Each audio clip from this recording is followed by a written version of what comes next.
Welcome back to another video. I am Derek Livingston and I am a college athletics photographer. With that said, I'm going to be jumping into soccer photography. We've had about 4 games at home so far. I don't get to travel with the team, but we've had plenty at home and plenty more to come.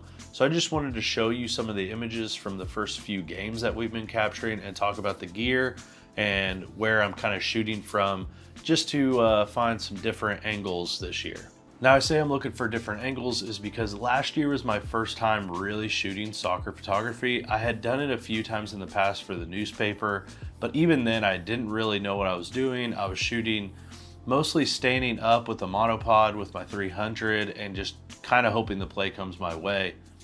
And now that I have a better understanding of the sport in general, and we've had plenty of games at home since last year and now some this season so far, I've kind of found some areas that work out for me and allow me to get as many photos as possible to give to the school. Now to talk about the gear, I have 2 Canon R6s. I usually have one with the 70-200 and one with the 300 adapted to it.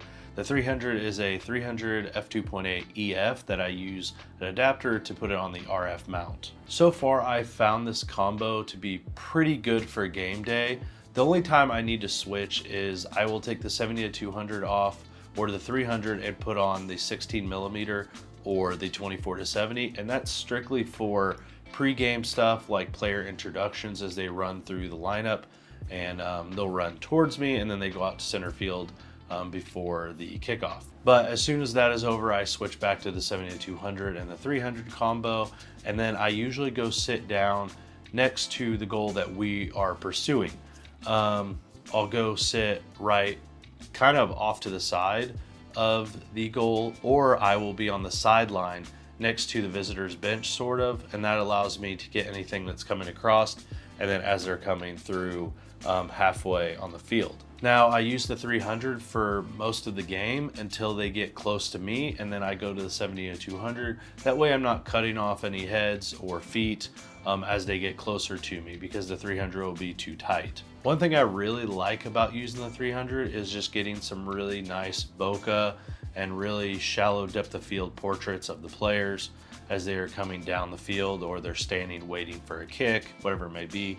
I really like how the 300 renders the backgrounds. So far I have found that the 70-200 is perfect when I am on the sideline or back by the goal, because once they get close to me, 70 is almost gonna always be wide enough because of how far I'm sitting back from the out of bounds line. So I've never had any issues where the 70-200 didn't work out in that situation.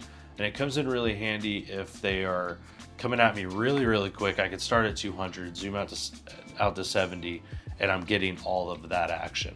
Now I've mentioned this multiple times in past videos, but in case you're new here, I will make a few comments about the 300 being adapted to the R6.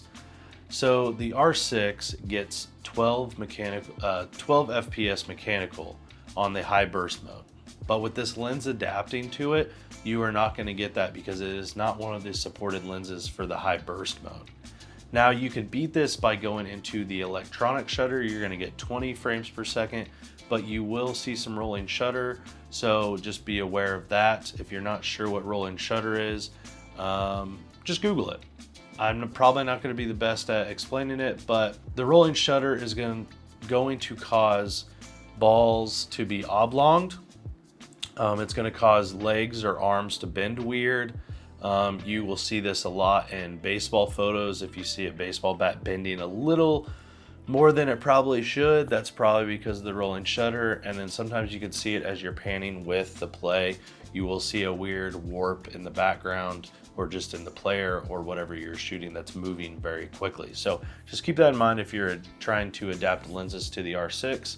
Some lenses aren't going to be supported in the mechanical shutter high burst mode. So now comparing last season to this season, I feel like I've already captured some really good images that took me a little longer to get last year. I think just fully understanding the game, fully understanding this team a little bit, understanding the gameplay. Coming into it last year, I didn't have a lot of knowledge of soccer. I didn't understand, anything really, other than you're trying to get the ball into the net.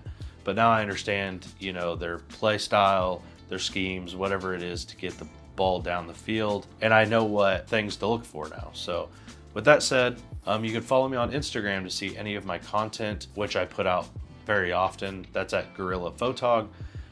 I appreciate if you like, subscribe, leave a comment down below if you have any questions, and I will see you all in the next one.